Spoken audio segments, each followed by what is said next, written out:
Hello friends, Pastor Kelly here with you with the Wednesday edition of Sound Bytes. We're going to continue our GraceFull Life series, our little 4-minute devotionals. We left off last time, I believe it was last Friday, we talked about undeserved favor. Undeserved favor. That was under Grace Defined Part 3. Today I want to look at what was, as we define grace, grace is undeserved, not only just undeserved favor, but also unconditional favor. We talked last week about unmerited, the word unmerited. Well, this favor that God gives us that we call grace is also unconditional. In other words, grace is never withheld because I somehow can't, I don't earn it. That's not grace. Grace isn't withheld because I sin. I get grace because I actually do sin. Grace isn't withheld because of a consistent failure in my life.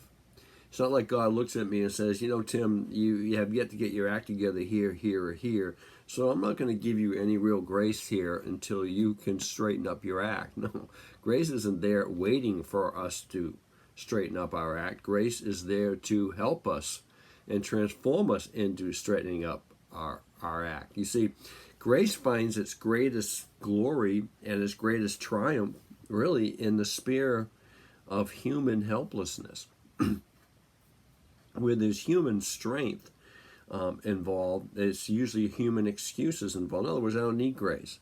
I'm a mountain man. I'm a spiritual mountain man, and I just don't need any help. I can do it all myself. Well, no, actually, you do need a lot of help. You need a ton of help, because sin is a formidable foe that only one person could defeat, and that was Jesus Christ. He was the only one that could defeat sin.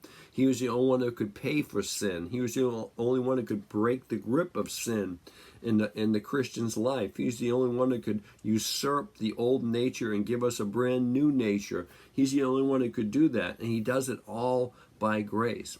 There's no conditions. There is no bill in the mail, as I like to say. In other words, it's like God doesn't look at us and say, I'm going to give you grace this time, but next time you got to watch your P's, Q's there. Next time, I might not give you, I'm going to hold it. No. God doesn't put us on probation. He doesn't withhold his grace at any time. He doesn't look at us and say, you know, you have to do a better job at living your life or I'm not going to give you grace anymore. No, he goes, I realize you can't do a better job living your life. You can't be strong. You can't say no to certain things. You can't not be wounded. You can't not grieve or go through loss. You can't not suffer. You can't not get discouraged sometimes or overwhelmed sometimes. I understand that's part of the human condition. And I accept you just the way that you are. I accept your past just the way that it is. It's no longer grace if somehow I can affect it, okay? It's no longer grace if somehow I can impact it. Grace does not leave me with a debt. It doesn't leave me with anything I have to pay back.